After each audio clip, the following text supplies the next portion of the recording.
Hello and welcome to the Fierce Urgency of Now in Today's Schools podcast. I am Dr. Cynthia Mama J. Johnson, a voice of hope in education, and I'm honored to be your host. Thank you, as always, for joining me for another episode. Now, before we jump in, let me remind you why we gathered. The Fierce Urgency of Now in Today's Schools podcast is dedicated to disrupting, interrupting, and dismantling barriers to changing student outcomes in our nation's schools. Why? Because our children need us now more than ever before. So we've got to come together to meet them where they are, not leave them there, but to elevate them to a whole new level. Well, I want you to know my repeating guest. Repeating, you hear? She was here once before. She was guest number 4, and here she is, guest 53. No, she's 54. Honored to have her come back and join our family once again. So, Ekuwah Mends Moses, welcome back. Welcome back. Welcome back. Thank you so much for having me back. I sincerely enjoy and I feel so honored to be in conversation with you. So thank you. I love it. I love it. Now, for those of you that didn't watch the first episode, and I will be posting that first episode once again so you can hear it and you can see the passion of all the work that she does. Let me just read a little bit from her bio today. It says, Ekuwah Mends Moses is the youngest daughter of Albion Mends III and the late Carolyn Cofield Mends. And I'm going to just honor her right now and say from January 3rd, 1951 to July 13th, 2017. She currently teaches and writes in Las Vegas, Nevada. Ekuwah enjoys traveling and spending quality time with her family. Where are you going this summer? Tell us where you're going. Maybe back to Ghana. Come on, I love it. I love it. I love it. Maybe back to Ghana. I love it. This is her second nonfiction picture book of her family's history. And you can contact her and she'll give you all that contact information at the end. But one of the things that she doesn't have here right now is that I know, and what I know from sure, because I look at all the things that she's doing in the classroom and all the different places and spaces where I see her name. She is a powerhouse in the classroom. I was just this week looking at these pinball machines now that these students made out of cardboard. I mean, she's a specialist in utilizing cardboard. So I'm gonna stop right there. Ekuwah, tell us anything else about who you are and what you want us to know about you. Oh, thank you. Oh, thanks for looking at our students' work. It brings me Yeah. so much joy. I share because of the joy that when I see them creating. I'm an engineering teacher, elementary level engineering teacher. So our students go to art, music, PE, library, and then they come to a special called engineering. Oh, I love that.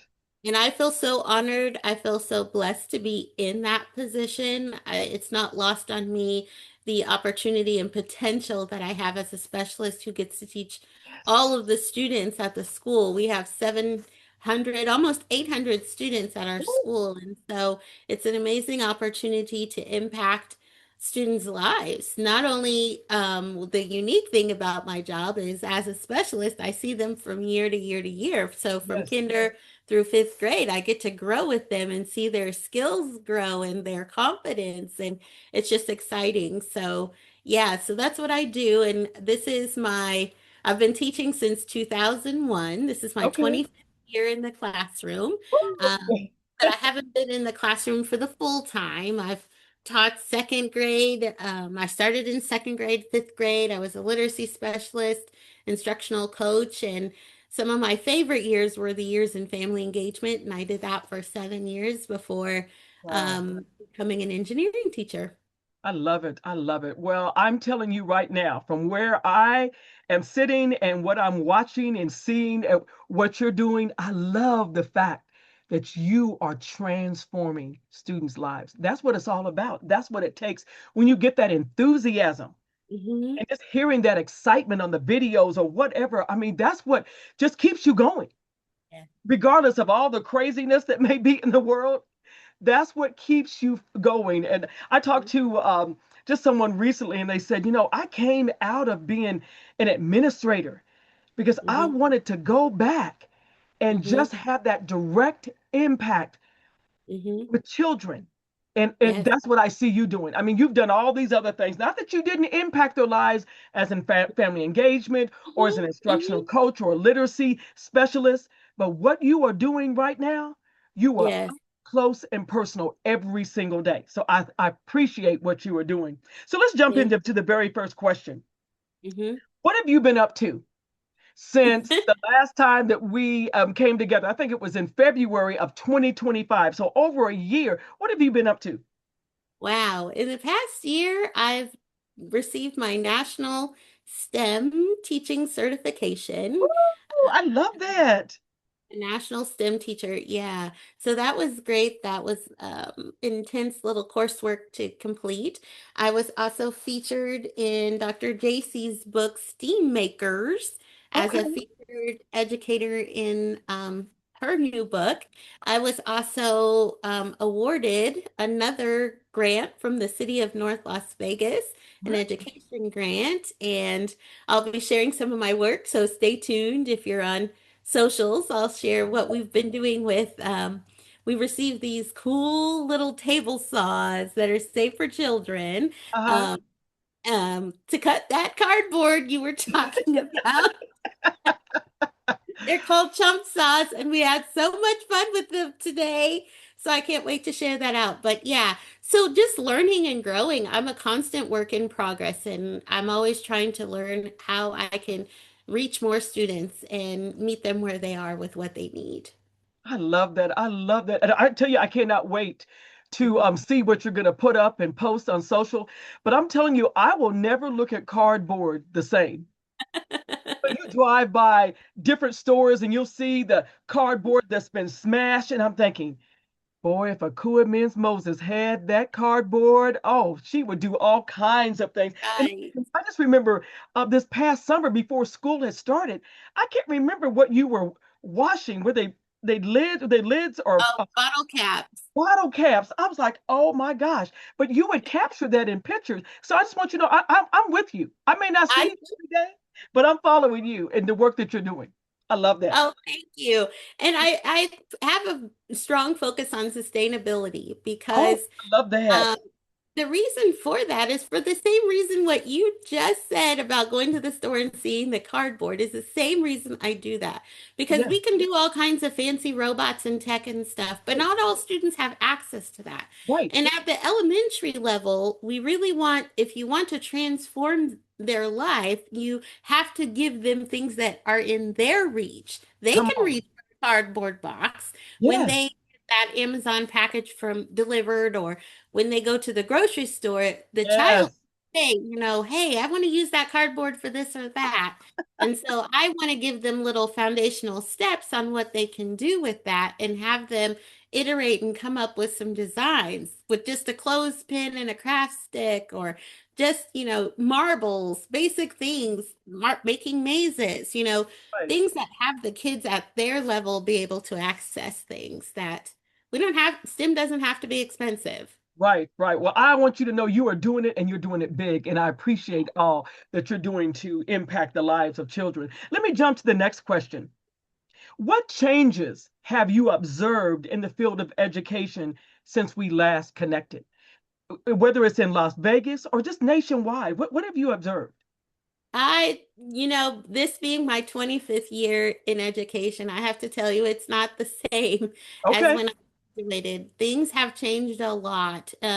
Kids and families are facing a lot of different difficulties, Right.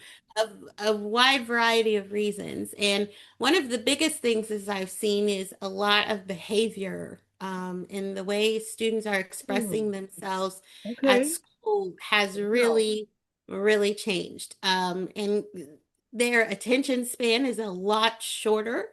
Okay. So we as educators have to talk a lot less, which in my class, I actually only speak for about hopefully not more than 10 minutes at the beginning of class, just enough to get them in, tell them what we're doing that day, and then Right. I give them the rest of the 40 minutes pretty much so to talk and collaborate and problem solve together. I'll Right. facilitate walking around having conversations, but they're not sitting listening to me do Right. direct instruction for more than 5 minutes. And then, I use little short little snippets of videos so they can have a career connection and see the field of engineering and they can see it. And then we will try building our own model and prototype. But what I was saying that what has changed is definitely the behavior and Okay. how to work with kids who are facing lots of traumatic situations in their life. Right. And because Mm. they've spent a lot of time on devices, we are seeing kids who don't have fine motor skills Right. anymore. Oh my Um, goodness. they have difficulty holding a pencil. They Right. have a difficulty engaging in conversation, even just play, because play Right. has become such a word we don't have time for. Mm. But play is the highest form of learning. And if Right. we reframe our thinking and we as educators are more educated to see what they're doing, we will see the value of it. But what I'm saying is over time things have changed because the Right. things that kids used to do a lot of, they don't do.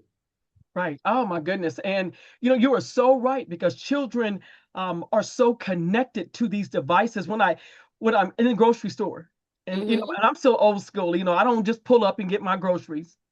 I Mm-hmm. still like to walk in. If I'm gonna get an orange, I want to pick it up myself. I'm just gonna say that, okay?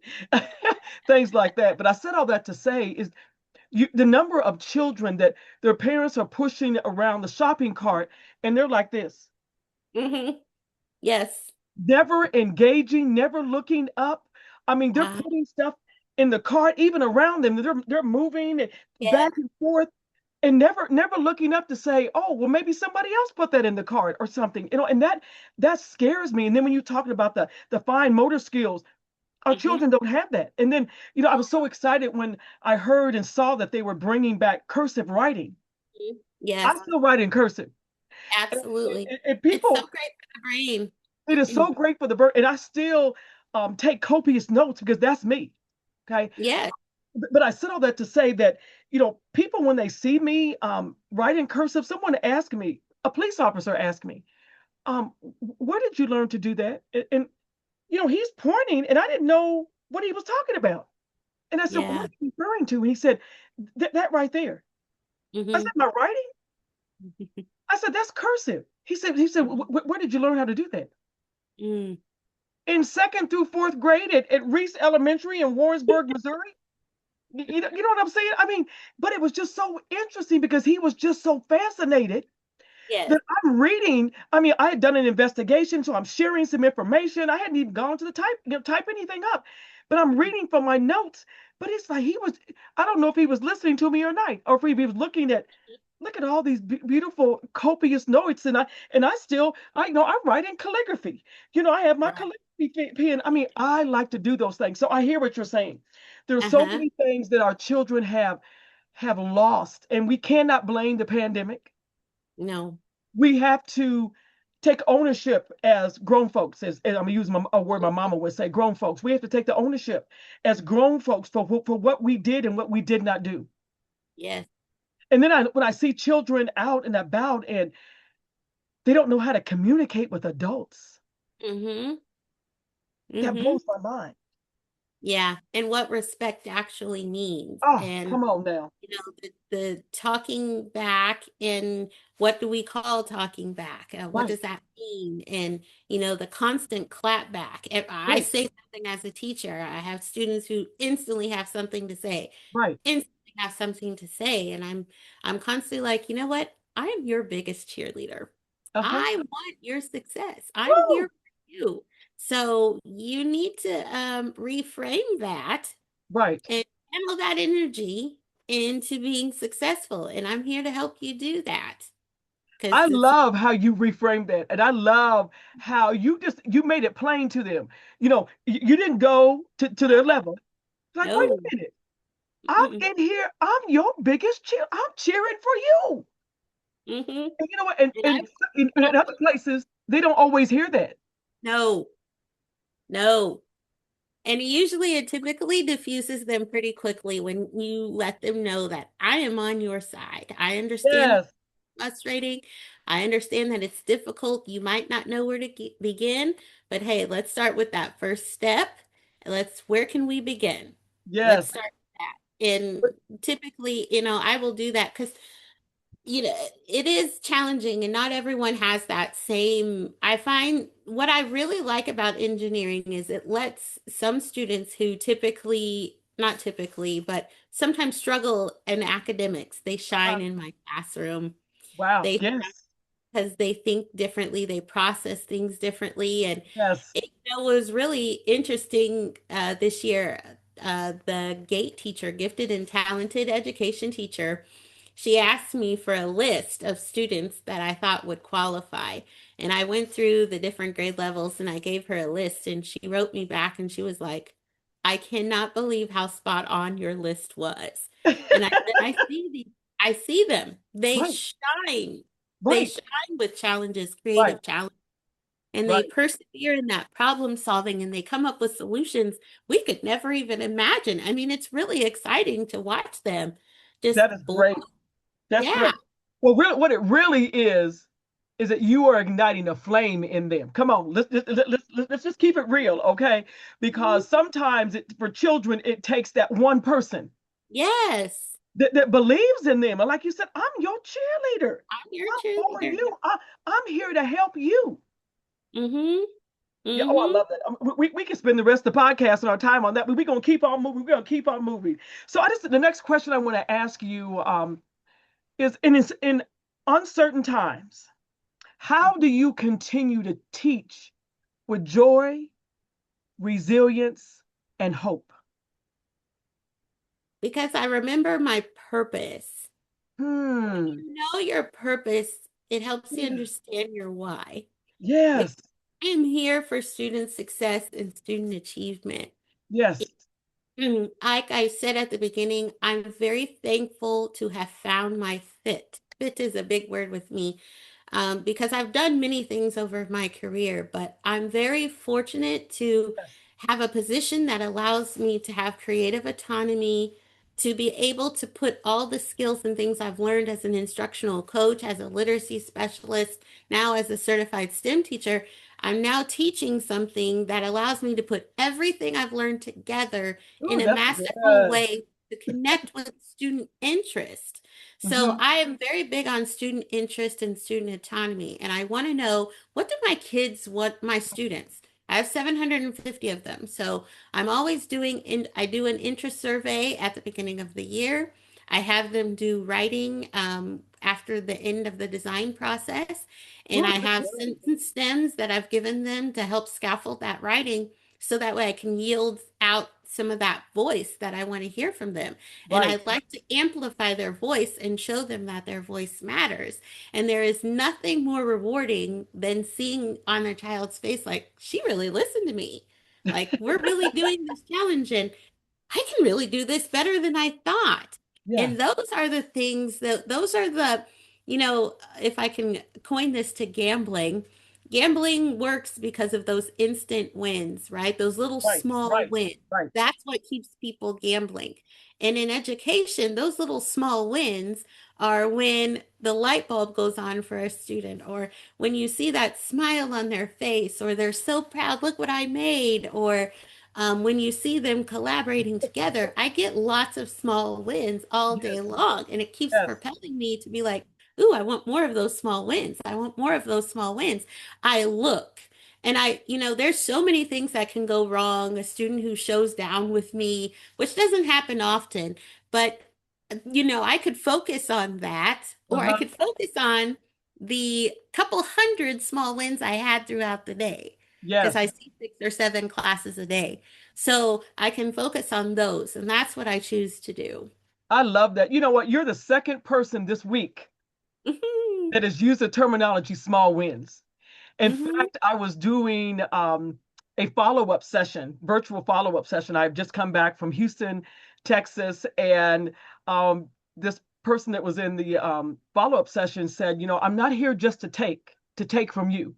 I Mm-hmm. want to share something with you as well. So Mm-hmm. she pulled out this little book. I mean, it was probably half of the size of my phone, Mm-hmm. and it was entitled Small Wins. Oh. And it's a prompt that, in fact, I'm going to go back and get it myself because, there's prompts in there about the small wins that we have in life, but you Mhm. just capture and document those small wins. So when Yes. it gets crazy in the world, Yes. crazy in your life, Yes. you can go back and look at those small wins. Yes. Some Uh, people call it a gratitude journal. yes. Oh, yes. Oh, And they yes. talk about, if you focus on 5 small wins a day, it can Yes. change your mind. It can Yes. change your belief system. And I think it's so important. And I hate to use the word small because that seems like it's insignificant. But I like to think about it as the things that sometimes we overlook, Right. things that we Right. take for granted, right? They're Right. actually big wins, right? Yes. Because They're you have a huge. lot more going right for you than wrong. So don't focus on the one wrong thing. Exactly, exactly. Well, this podcast and episode is being recorded in honor of Teacher Appreciation Week. So let me be the first to tell you, hopefully I'm not the first, but I don't want to be the last either. But I want you to know that I appreciate the work that you're doing. I mean, I see it. I mean, I'm not in your classroom, but I see the results. I Oh, see what is coming from your classroom and how you're transforming. I mean, I've used that transforming word probably 10 times already. But when you see that transformation, and if you go back and look at where students maybe were at the beginning and kind of where they are now, and the beginning of a project, the end of a project, it is so exciting. I'm looking forward one day to come in and visit your oh, classroom.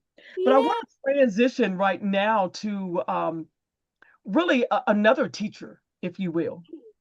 And that teacher um, is your mother, Mhm. the late, the great Carolyn Cofield Mends.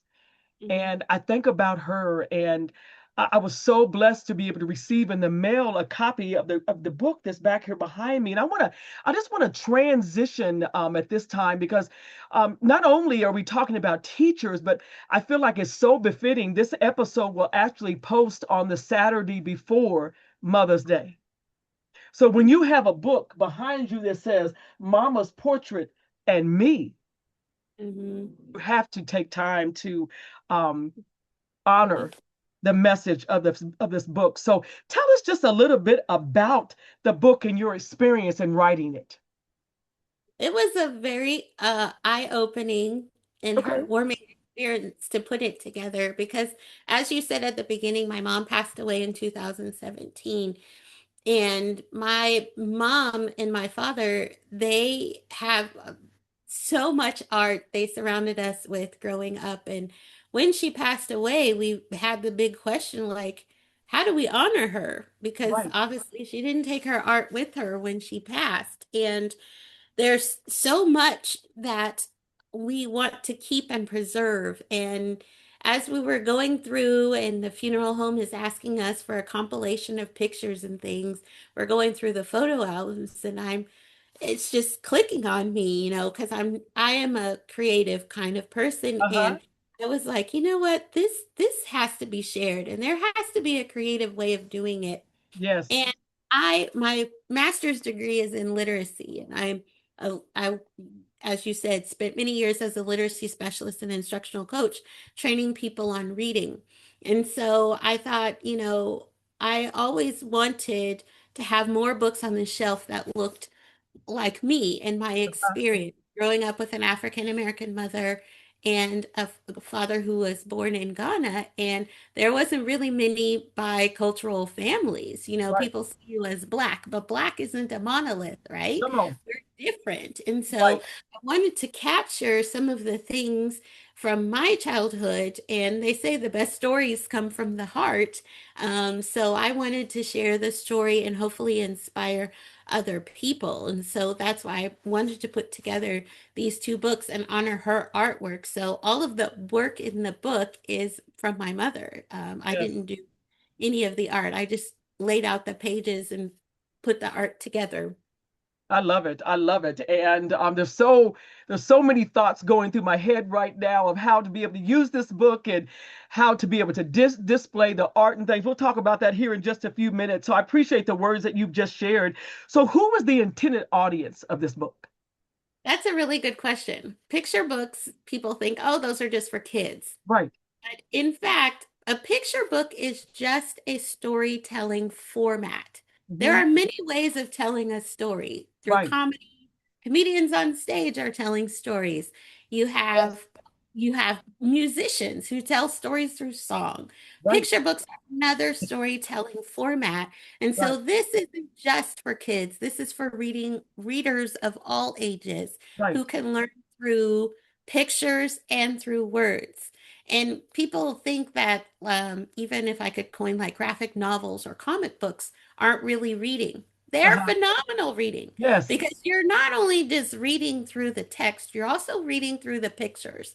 And I was very strategic and intentional on the pictures that I put so that way they would be a conversation starter. So Yeah. this could be a conversation starter for people of all ages. And as you go back and read a picture book again as an adult, you see things that you weren't able to process when you were a child. Right. And so that's why it's important that to go back. And then because of the type of art my mother did, I don't know if this is a popular opinion to share, but I'm kind of a picture book snob because my mom was such a phenomenal artist that sometimes when I look at picture book art, I'm just like, my mom could do better. Oh boy. Oh boy. That was always She's in me heaven growing smiling right now. She's smiling. I up. love Like, that. my mom could do so much better. I know that's not nice to say because there are amazing illustrators and I'm not taking Yes. away Yes. from them. But the type of art my mother did is not the type of art that's typically used for picture books. And so I also wanted to change that too, because a picture book is a portable art gallery. And Yes. that was Yes. another reason I wanted to do that because it's sometimes kids' first experience with art. And Right. I wanted them to see the type of art I grew up and the type of art I appreciated. So, Yes, and the art that you appreciated and that you grew up with that was with you everywhere. I mean, you've got pieces back there in the uh-huh. in your office and things now. It's so diverse, but Yes, every stroke of the yeah, paintbrush, of uh-huh. the crayons Hmm. tells a story. Everything. Every single thing. So, what I want to know is that what did you learn about your mother, and what did you learn about yourself writing this book? My mom lived her life with a phrase that said she would not complain. Hmm. And because she didn't complain, there was a lot I didn't know she was going through. Okay. As a child, she protected me, she shielded me from as much as she could. Her body was progressively declining from the MS, and she also faced cancer. But there was a lot of things that I didn't know. And going through and putting this book together, as you see in the book, there's a lot of newspaper clippings. And Yes. from the newspaper clippings, I started reading some of her interviews and things that she had shared. And there was a lot I did not know. And Right. as I said at the beginning, I was young and I wasn't necessarily processing the fact that she had MS really well. I was kind of angry. At school, I was a model student, but at home, I was kind of angry and there was so much I didn't know. And because of that, I'm like, I kind of wish I had known some of this when I was growing up so I could have been more compassionate with her while she was living. Right. I didn't know a lot. And that's why I said at the beginning, Mama's Portraits and Me, I entitled it that because there's more I should know about these pictures. There's more I should know about my mom. But Right. because she didn't complain and didn't express herself to me in that way, I really didn't know some of the internal struggles she was going through. And so I learned a lot about my mom as I was putting this together. And I knew a lot, and I've always admired her that way, but there was still that other piece, right? As being a child and not fully knowing what was going on around me. Yeah. That is so good. And one of the things I'm hearing you say is that I'm going to use this word, your mother was protecting you. Mm-hmm. She was protecting you, but she was also preparing you to Mm-hmm. be able to stand on your own. There was a phrase that my mother used to always use, Mm-hmm. and she said, I'm not always going to be here with you. Mm-hmm. And you've got to learn how to make it in this world without Mm-hmm. me. And it would Mm-hmm. make me cry. Mm-hmm. 'Cause I'm the Mm-hmm. baby.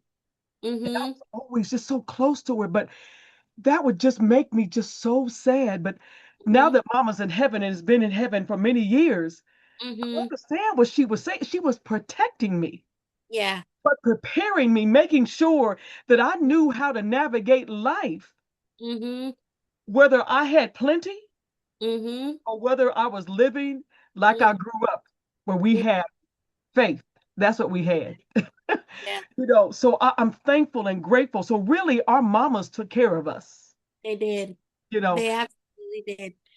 I remember the day when she found out she had cancer, she told me she was at her art easel and she was doing some art as she usually did after work. And I remember she was doing her art as she told me, and she was sad for a moment, but not really overcome or right? anything, but she dived into her art. And that's how I process things, Yes.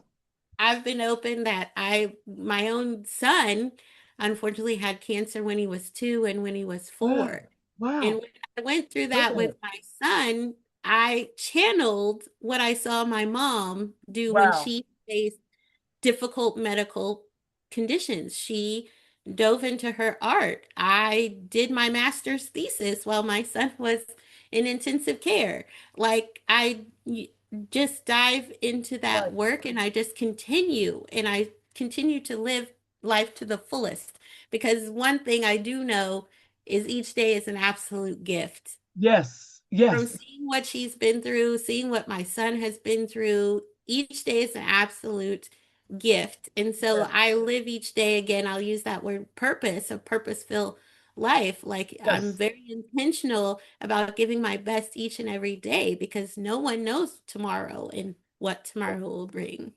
Right. And I love that. So many thoughts just went through my head when you were talking there. My granddad used to say, I'm here today, but where could I be tomorrow? Hmm. And then I thought, when you're talking about this is a gift, and I immediately thought of the scripture, this is a day that the Lord has made, and I'm going to rejoice and be glad in it. Hmm. This is a day that we have right now Yes. that we'll never see before. We've Hmm. never seen before, and we'll never see it again. But Hmm. we have to intentionally use it to the fullest And every I'll tell you single the day. educational connection of that too. In Yes, the classroom, it drives me and motivates me if I could go back to what you asked me yes, before, because each day with the students, and this is what makes teaching extremely difficult, it counts. And I teach at a school that has the highest foster care yes. number of children in foster care in Wow. our district at our school.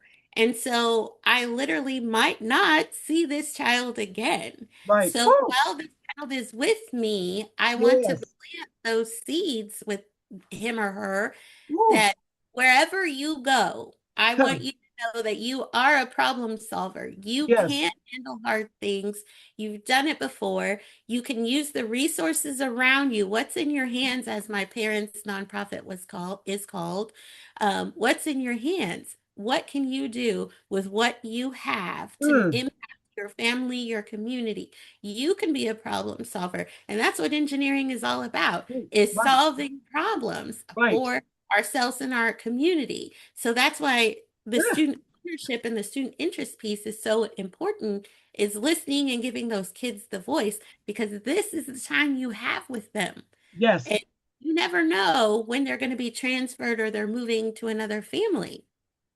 Oh my goodness. And I'm gonna tell our audience this. When you talk about your school has the highest number of Hmm. foster care students in your entire school district, well, we're Hmm. talking about Clark County, Hmm. Fifth Las Vegas, largest in the US.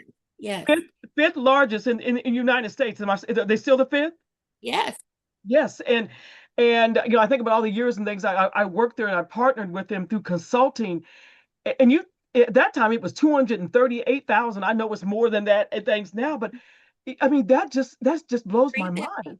350. 350. I mean, and here you are when you said I might not see this child again, you might not see him the next day.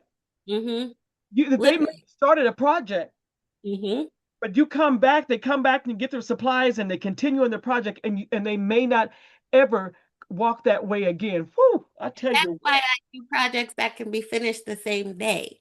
Right, Because many people who do projects and they will like, because I'm a specialist and I'm on a 6 day rotation, I don't see this particular class for another 6 days. right, right, And so I don't want to do things that are going to be multiple sessions because that's a whole month.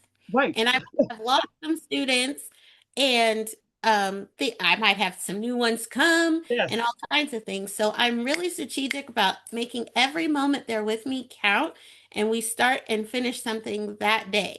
I love And it. then I'm very particular that they write it by hand because Montessori has a great quote that what the hand Right, touches, the mind right, remembers. I paraphrased it, but what the hand touches, the mind remembers. And so right, I have them write it down, so that way it will go to that better storage system in their brain. So the hands-on experience, the handwriting will transfer with them right. wherever school they happen to go to.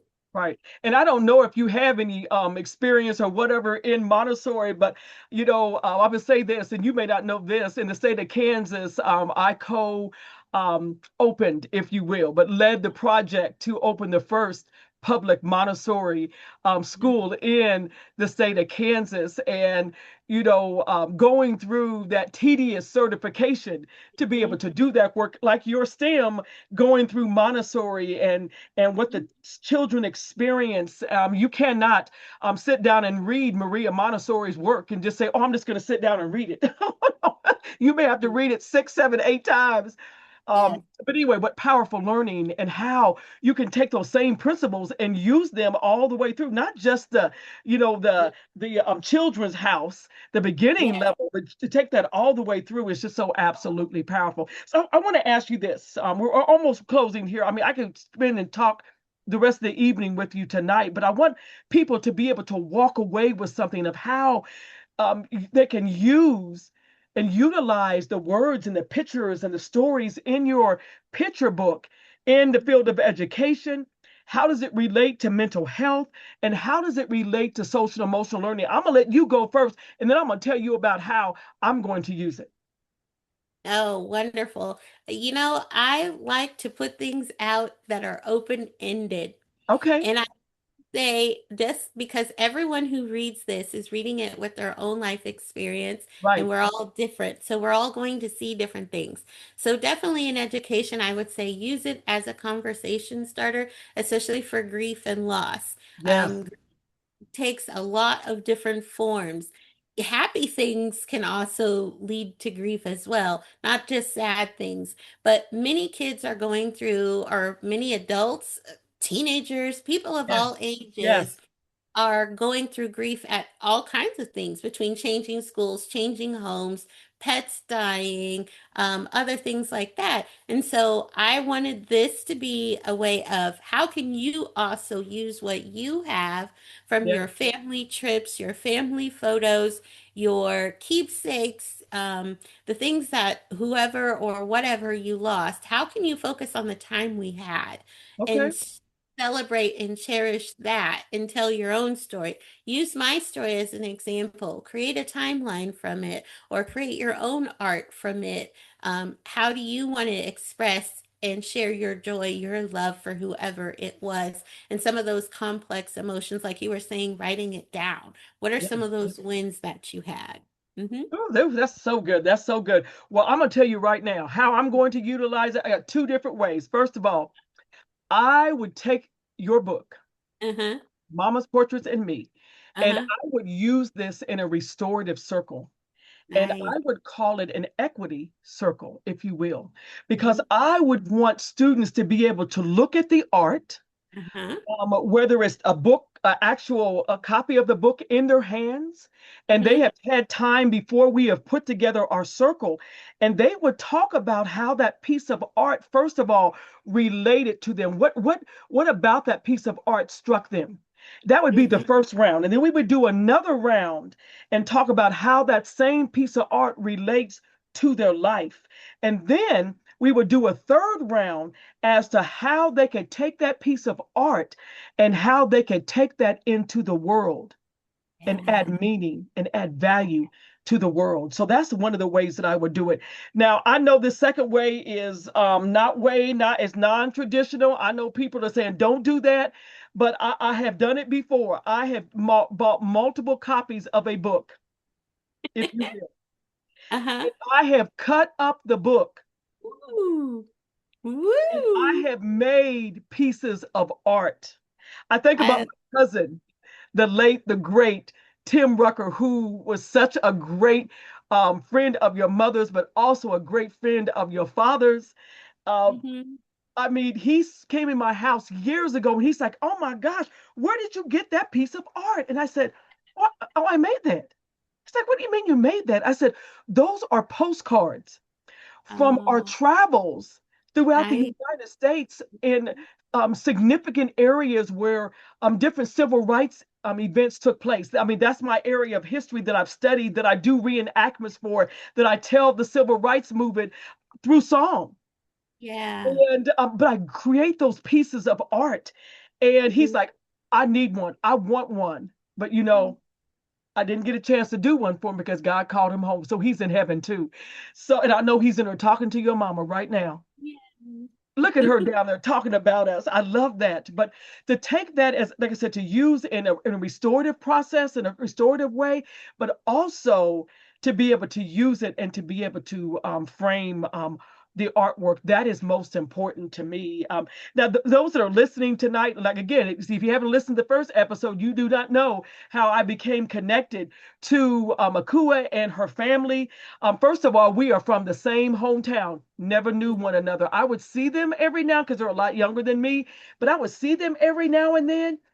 Mm-hmm. And what I know for sure is that the love that her mother showed me Mm. Mm-hmm. back in 1983 when I showed up at that advisory office. I don't even remember what it was, even what the true name was, but I walked in and she was my advisor, my college advisor for the very Mm-hmm. first time.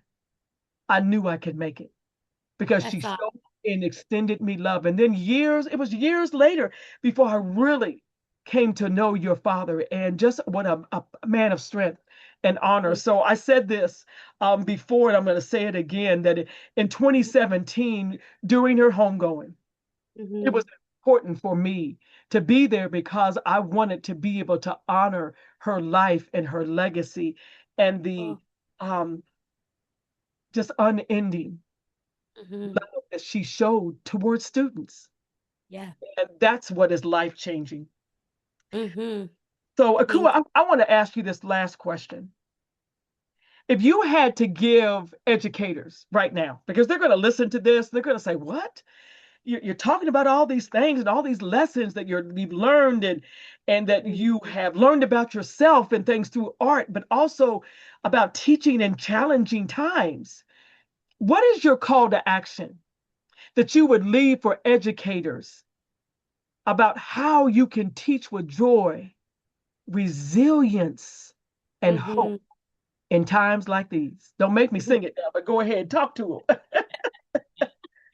Well, there's many things that I could say. The first thing is definitely find your fit because there are a lot of schools, there are a lot of grade levels, there are a lot of subject areas. Yes, You have to find something yes, you are excited about. It yes. starts there because if you don't like the grade level, if you don't Mm. like the content, you can't pretend. The Come on. kids are brilliant. They see Yes. through it. You have to be excited about what it is. I teach all these classes. I'm excited every time they come in, and I tell them, like, I really genuinely cannot wait to see what you're going to do today.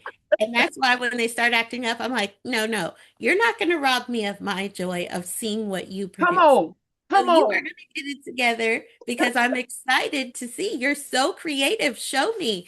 But that's Right. what I'm saying. Like, the best way is to make sure you walk in your fit and in your purpose. Find that grade level, find that content area that makes you excited to keep doing it. Because let me tell you, that cardboard that you love, you see me doing. Let me tell you, if it wasn't for my purpose, I wouldn't be doing it. Because people look at me, my colleagues seeing me dragging in cardboard from Costco. I get those big giant sheets, and I spend hours after school on the Yes. weekend cutting to make sure that I have put enough scaffolds in place that they can be successful, that they can do a Wow. pinball in 30 minutes. I have to Yes. do a lot of prep work for that. Right. But it's not, it to me, it's fun. I enjoy doing it because even though I have hundreds of students I'm prepping for, it's fun, it's Right. exciting. I'm walking in my fit. I love engineering. I love teaching them how they can impact the world. So I would say if you want to find your joy, find your fit, the right grade level, the right school, and keep looking. I have moved many times. I have a big frame of reference. I haven't just taught at one school, I've taught at multiple Wow. schools. And as a coach, I traveled to literally more than 100 schools. So I have a big, wide frame of reference of knowing what's out there and what Yes. is for me and what's not. And if it's not for you, move on. Yeah. Don't torture yourself or anyone Right. else.